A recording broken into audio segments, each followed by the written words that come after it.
decided to take a look at what readings were assigned for this Sunday, I thought maybe I should wait another week to come back because the readings are rather difficult for this Sunday. Difficult because all of the lessons point to just how difficult life can be, as well as to the truth that some difficulties we bring on ourselves, while others are simply the difficulties we have to endure in order to be our true selves. Take the Old Testament, for example.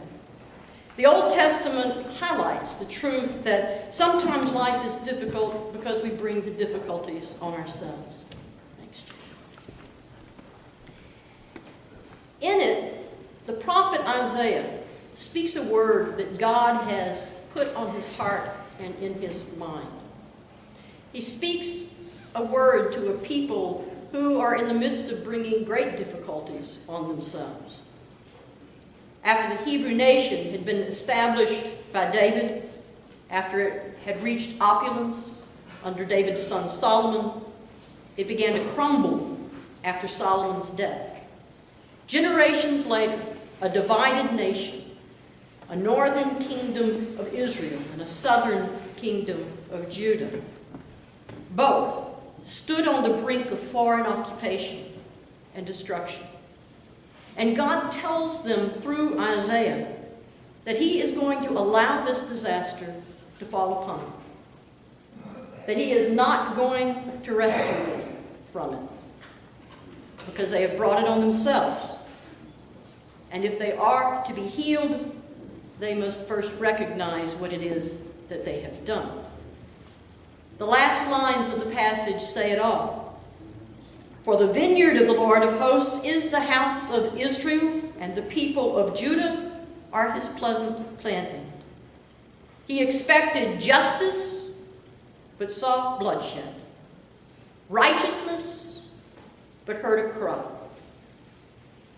You see, God had expected that they would honor their relationship with him above all else, that they would preserve their integrity as men and women created in his image, that they would respect the dignity of every human being, and that they would be good stewards of the resources that he had given them. Biblically, this is what righteousness means: to be in right relationship with God, with self, with others, with all creation. And justice? Biblically, justice comprises all the behaviors that flow from such right relationships. But in the passage, we hear that instead of justice and righteousness, the nations and people of Israel and Judah had chased after their own interests. They had left the Lord of hosts, Yahweh. They had left him behind, chasing after idols that promised them more. They had left themselves behind by not being true to the persons they were created to be. They had left each other behind by taking advantage of anyone they could take advantage of. They had left God's creation behind by exploiting it for their own purposes. In short, they had forgotten who they were. And the only way God sees for them to remember is for them to experience the consequences of their own behaviors, for them to hit bottom, as we say in our own time. They have brought their difficulties on themselves, and they need to come to grips with that truth.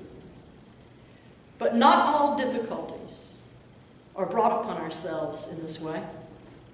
As we turn to Hebrews and to the Gospel of Luke, both of them speak of difficulties that are brought about not because of things we have done in wrong relationship, but instead because of the integrity of our keeping a right relationship with God, with self, with others, with creation. It speaks of the difficulties that come about when the behavior of speaking justly and staying in these right relationships comes in conflict with conventional wisdom and with the way that the world expects us to act. The gospel is brutally honest about just how far such conflict can go. It says it can go even so far as to rip households apart, to turn father against son and son against father, mother against daughter, daughter against mother, mother-in-law against daughter-in-law, daughter-in-law against mother-in-law.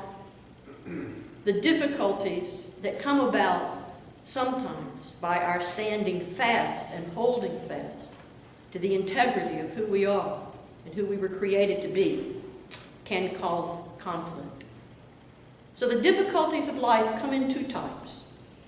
The type that we need to understand as signs that tell us that something about our attitudes and behaviors needs to change. And the other type, the type we simply have to live through, standing fast in the integrity of who we are, who we were created to be. Trusting in the goodness of God to bring us through, as he brought the people of Israel to the Red Sea. Problem, of course, is that sometimes it is hard to tell the difference between the two.